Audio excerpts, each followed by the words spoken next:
passé et l'avenir au secours du présent. Le beau est toujours bizarre. Non, je n'y crois pas. Rien ne distingue les souvenirs des autres moments. Le bizarre est souvent beau. C'est cette bizarrerie qui le fait être particulièrement le beau. Le beau bizarre. Non, oui, pour moi, oui. De Zineb Souleymani.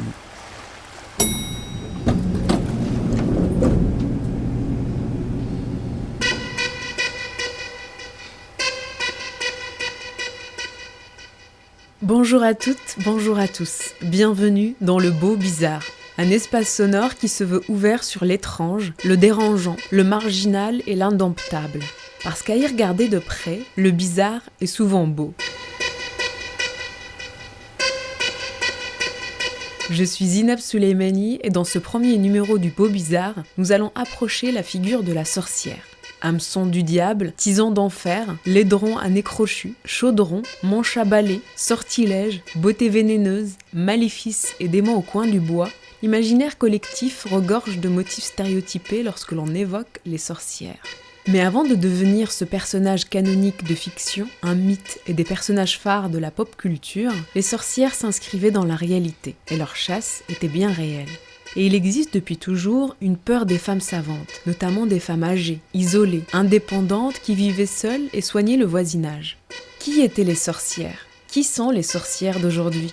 De terribles femmes maléfiques ? Des résistantes ouvrant des espaces pour que l'air y soit plus respirable ? Féministes pour sûr, souterraines parfois et singulières dans leur démarche. La sorcière, c'est la rebelle. Elle disait c'est la rebelle, belle et savante. Cette sorcière sur son balai, c'était juste un détournement de son outil de travail et qu'elle ne se pliait à aucune loi, y compris les lois de la pesanteur, donc elle s'envole.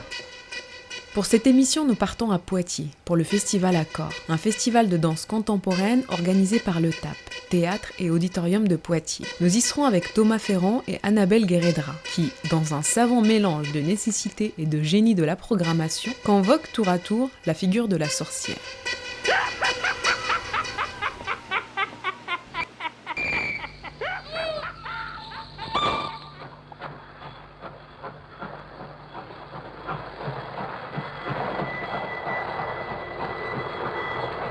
Montparnasse TGV, 1h30 de Paris, en direction de Bordeaux. Le théâtre est déjà visible depuis la gare. 2 cubes jaunes qui contrastent avec un ciel radieux. Je me sens très privilégiée et reconnaissante de pouvoir assister par les temps qui courent à un programme réjouissant pendant les 3 jours que va durer le festival cette année. Au menu, Thomas Ferrand, metteur en scène qui a eu besoin de s'éloigner de la scène pour se rapprocher du sauvage. Botaniste, il revient à la scène et s'engage avec un groupe d'étudiants de l'université de Poitiers dans un travail autour du vivant. Le vivant non humain, non domestiqué, délaissé et traité souvent de mauvaises herbes, d'herbes en trop, des herbes invasives souvent à éliminer. Comment recréer un dialogue avec ces vivants non humains ? Comment établir un lien diplomatique avec le vivant spontané ? Comment trouver des alliances entre l'humain et le non humain ? Un extrait de Rance, fruit de ce travail pour appréhender cette recherche. Et puis nous ferons connaissance avec la performeuse Annabelle Guéredra, venue tout droit de la Martinique, puissante sorcière afro-caribéenne, habitée par plusieurs figures de sorcières contemporaines. Elsa Dorlin, Nina Hagen, Princesse Nokia, toutes et d'autres habitent les tableaux qu'elle déploie dans sa performance à Mabroucha. Mais d'abord, l'histoire. Quand le père du père de mon père avait une chose importante à accomplir, il allait dans un endroit précis dans la forêt. Il allumait un feu et il récitait une prière. Et ce qu'il avait à accomplir s'accomplissait. Quand ce fut au tour du père de mon père d'avoir une chose à accomplir, ce dernier avait oublié l'endroit précis dans la forêt, mais il savait encore allumer le feu et il connaissait encore la prière. Et ce qu'il avait à accomplir s'accomplissait. Quand ce fut au tour de mon père d'avoir une chose importante à accomplir, il ne connaissait pas l'endroit précis dans la forêt, il ne savait pas allumer le feu, mais il connaissait encore la prière, et cela fut suffisant. Quant à moi, je ne sais pas créer le feu, Et je ne connais ni l'endroit précis dans la forêt, ni la prière. Mais je peux encore raconter l'histoire. Bienvenido al TAP, Théâtre et Auditorium de Poitiers. Pour les besoins de la pièce, je vais vous demander de bien vouloir éteindre vos téléphones portables, s'il vous plaît. The show requires your assistance. Please turn your mobile phone off. Esta pieza necesita vuestra colaboración. Les pedimos que por favor cancelen sus teléfonos móviles. Merci et bon spectacle. Thank you and enjoy the show. Gracias et disfruten del show. C'est précisément ça qui nous intéresse. Pourquoi un balai ? En fait, les sorcières fabriquaient des pommades avec la datura qu'elles appliquaient sur un manche à balai, par exemple, pour se frotter la vulve avec. Oui, pourquoi, me direz-vous ? Eh bien, parce que la vulve est une zone érogène, très sensible, très irriguée par le sang. Très vite, si vous vous frottez le sexe avec une pommade de datura, les propriétés hallucinogènes vont faire leur effet. Voilà pourquoi on représente les sorcières s'envolant sur un balai. Allez hop, au 7e ciel. Ma pratique du spectacle passait déjà par quelque chose de cette expérience-là. Je parle souvent de mes spectacles comme des poèmes scéniques, mais en fait ce sont des expériences où s'entrechoquent des matières et pour moi c'est une question de travailler le temps. Et quelque part travailler le temps c'est quelque chose qui a à voir avec la sorcellerie. Et c'est vrai qu'après tout ce qui s'est passé pour moi avec les plantes a directement un lien quand même avec cette expérience-là. Parce que être dans les bois, c'est aussi une autre manière de diluer le temps. Et parler avec les plantes, parce qu'il s'agit quand même d'une vraie communication, c'est une manière d'être sorcier, oui. Mais je le dirai pas comme ça, c'est trop tard, je l'ai dit. I'm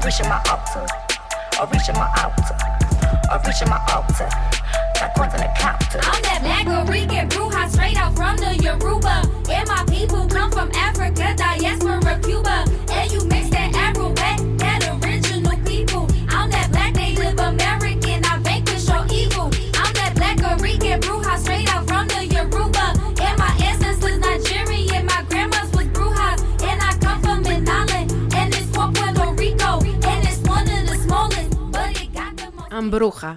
Qu'est-ce que ça veut dire ce titre ? Alors, I'm a bruja, ça veut dire je suis une sorcière. Donc, c'est vrai que c'est une affirmation.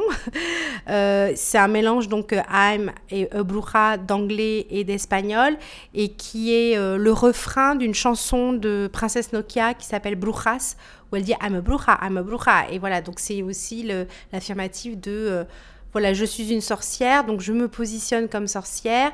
Et qui peut-être invite aussi à se demander pour le spectateur, et toi tu es qui ? Si moi je te dis que je suis une sorcière, toi tu es qui quand tu me regardes, ou quand... Enfin voilà, comment après l'échange ou la relation peut s'installer, parce que c'est vrai que là, le festival Accord, c'est aussi un contexte d'échange et de rencontre. Et ça, c'était intéressant pour moi de voir que finalement, dans plusieurs des pièces que j'ai pu aussi voir, on traite de la thématique de la sorcière, mais sous des angles différents. Et du coup, je trouvais que I'm a bruja avait toute sa place et sa légitimité, ce qui est une vraie question. Mon point de vue situé, il est vraiment de la Caraïbe, et donc je pars vraiment d'une sorcière qui va donner à voir, restituer au monde et donner à voir un rituel qui se situe plus dans la région afro-caribéenne que en Europe, dans l'Occident médiéval ou l'Occident chrétien, par exemple, au XIe, XIIe siècle, où on brûlait les sorcières. Moi, je ne me situe pas du tout dans cette sorcière-là. Une sorcière moderne, c'est une femme émancipée avant tout, qui s'émancipe et qui veut pas justement obéir à ce qu'on voudrait que soit une femme dans une société bien pensante, patriarcale, hétérosexuelle, normée, du coup raciste, et anti-érotique et plutôt sexiste. Donc là, la Blura, elle repousse tout ça violemment et elle s'affirme dans toute sa complexité, mais aussi dans sa nudité. Et moi, ce que je trouvais aussi intéressant par rapport à ce festival, c'est que du coup, j'ai la sensation de me situer aussi en tant que sorcière racisée, c'est-à-dire je vois bien que quand on parle de sorcière du temps médiéval en Occident chrétien, c'est une sorcière blanche, en fait. Donc c'était important, je pense aussi, de donner à voir une figure métisse ou noire, en tout cas racisée, qui du coup va effectivement pas aborder le sujet sous le même angle. Et là, moi, j'invite le public à une initiation, à assister à un rituel final, mais qui passe par plusieurs étapes pour pouvoir arriver à ce rituel final du care, du soin. 7 ans plus tard, mai 2017, New York, les sorcières sont partout. Je marche dans la rue, les plumes au vent. Les sorcières ne sont pas forcément folles. Elles ont tout simplement envie de ne pas vivre sous la coupe d'un homme. Elles veulent mener une vie qui ne correspond pas à ce qu'on attend d'une femme. Elles veulent prendre leur destin en main. Août 2017, Paris. La sorcière Crump rencontre Elsa, se défend. C'est se défendre, une philosophie de la violence, la phénoménologie du muscle avec le Crump. Se nommer sorcière, c'est orienter son désordre initial vers une forme et aussi un espace de partage. C'est danser la sorcière. La seule manière pour être dans le vivant, dans la transformation. Et donc c'est sûr que chaque tableau défini représente une sorcière dont je vais m'accaparer le pouvoir pour pouvoir ensuite m'empuissancer. Puis après, je me suis quand même posé la question, parce que le fait de l'avoir joué 4 fois de suite ici, du coup je dormais avec, je me douchais avec, je mangeais pas avec, etc. Enfin moi j'étais vraiment imprégnée dans cette peau de Blura, et je me suis demandé si quelque part je relatais pas aussi un peu ma vie, c'est-à-dire cette partie des années 80, 90, 2000 où je suis un peu comme une femme errante, faisant le choix de vivre entre Paris et Montpellier, donc ça serait un peu la Nina Hagen, et à un moment donné il y a une rupture, donc les années 2010-2013, où je fais le choix de rentrer vivre en Martinique et de partir à la rencontre d'hommes et de femmes médecines, d'où cette quête de vision aussi que j'ai pu réaliser dans la forêt 5 jours sans boire, sans manger, accompagnée par la abuela Margarita, qui était une femme médecine autochtone du Mexique. Et ça correspond au parterre de bougies, par exemple, à la deuxième Blura. Et puis après, il y a toute cette initiation au Crump, mais aussi l'affirmation d'une amitié avec Elsa Dorlin, etc. Donc ça, c'est ce retour à Paris, mais tout en étant... justement en n'étant absolument pas nostalgique de Paris, et surtout en me disant j'ai fait le bon choix d'être rentrée vivre en Martinique. Ça c'est des choses dont on a beaucoup discuté avec Elsa, et qui du coup me disait mais Annabelle, est-ce que tu pratiques le ladja, le dormier, est-ce que tu pratiques ces danses de combat qui appartiennent aussi au territoire Martinique, et il a fallu Elsa pour que justement je puisse me dire, mais oui, elle a raison, il faut vraiment que je m'en imprègne. Certes, il y a le Crump, mais il y a aussi le dormier, et c'est important que je sache me défendre aussi, si je suis attaquée dans la rue ou quoi. Enfin, voilà, que ça participe aussi d'une forme de féminisme, de militantisme, et plus artistique, mais aussi dans la vie de tous les jours.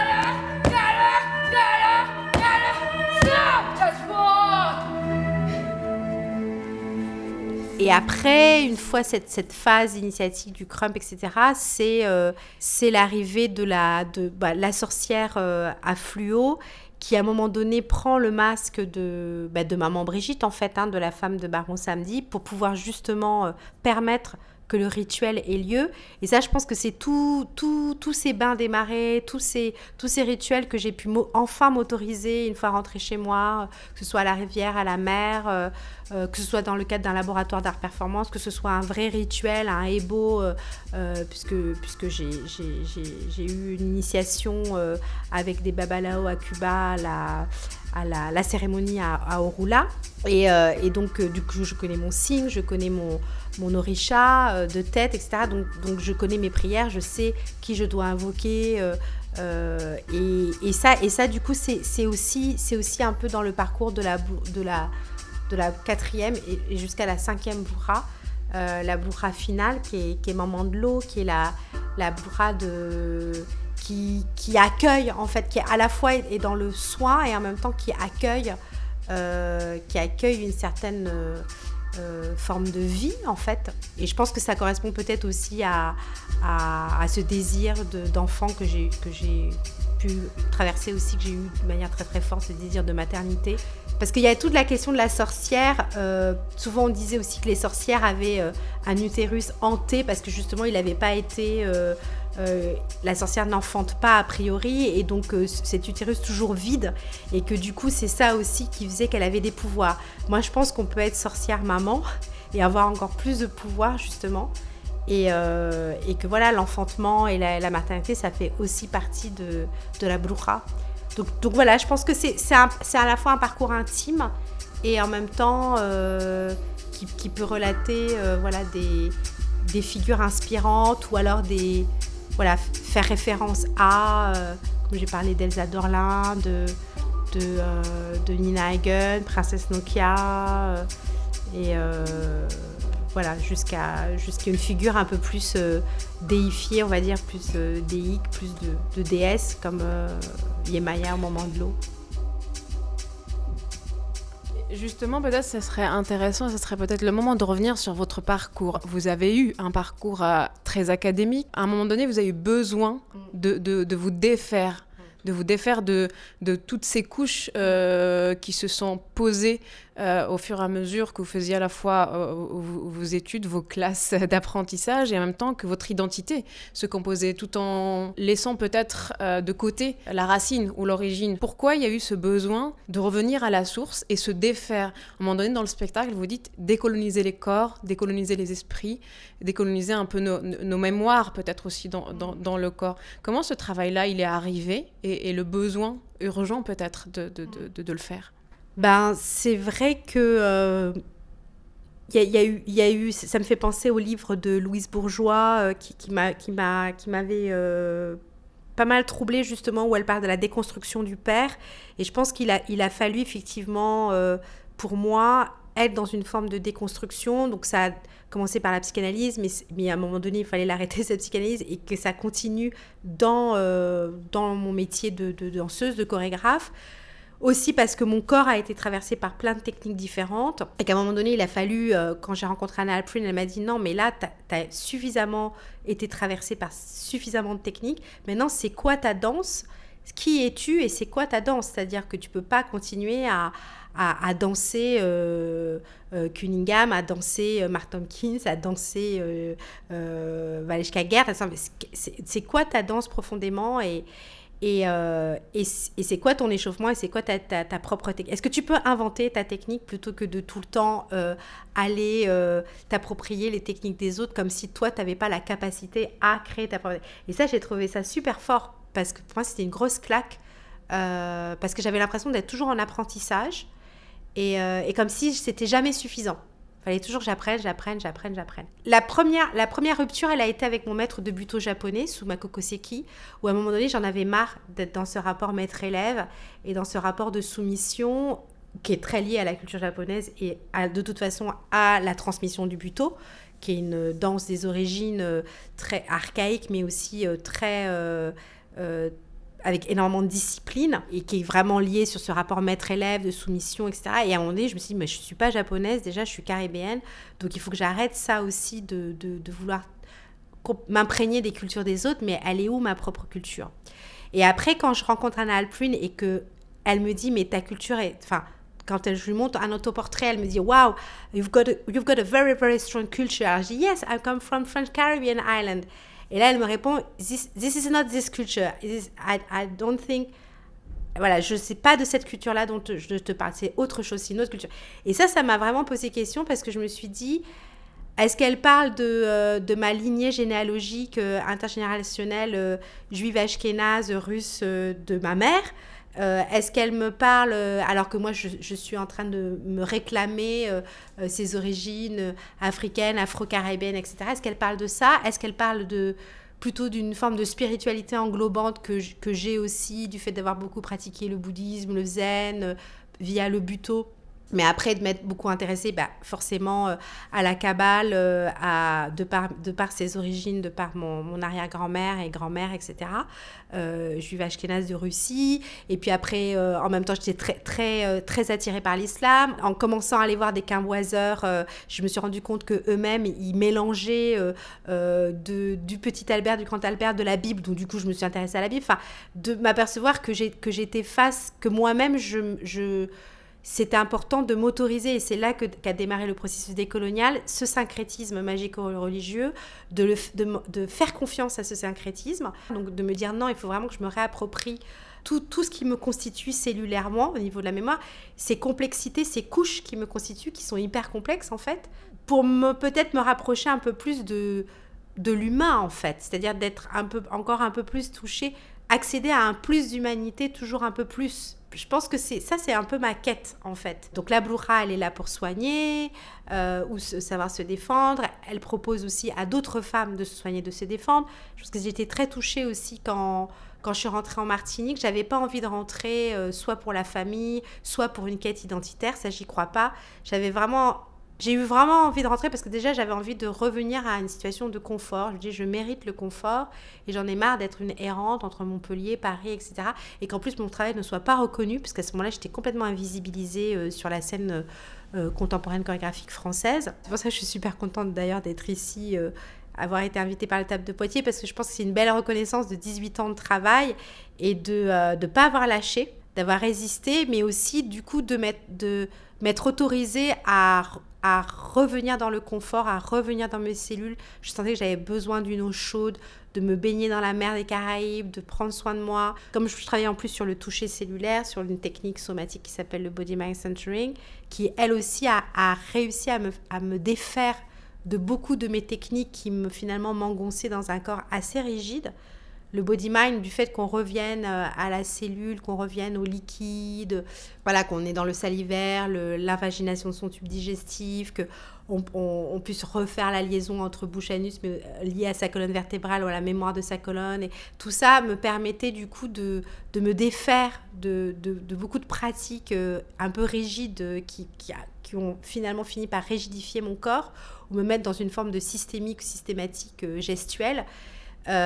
Pour finalement essayer de retrouver un peu une danse, ma danse des origines et pas le buto, c'est-à-dire vraiment ma propre danse, une danse authentique, une danse qui m'appartient, et que peut-être cette danse, c'est tout simplement prendre un micro, hurler à poil sur des hauts talons, et que c'est peut-être ça ma danse, ou m'autoriser justement à prendre des fluos et faire de la calligraphie avec ces fluos, de m'amuser avec, de les utiliser de manière très simple et ludique, et en même temps que ça m'en puissance et que je m'autorise du coup à être belle sur le plateau, à m'aimer.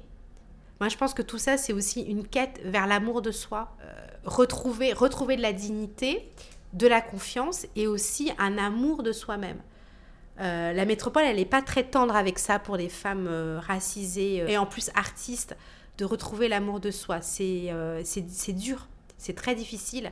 Et je pense que ce retour en Martinique, c'était une manière déjà de faire reconnaître mon travail, d'avoir des sous pour travailler et pas bosser gratuitement, d'être aidée financièrement, de pouvoir avoir une assise au niveau professionnel et de pouvoir, du coup, moi, une fois que j'ai cette assise professionnelle, pouvoir aider d'autres femmes qui du coup ça me touche et je me sens utile et du coup ça me nourrit aussi à mon tour, etc., etc.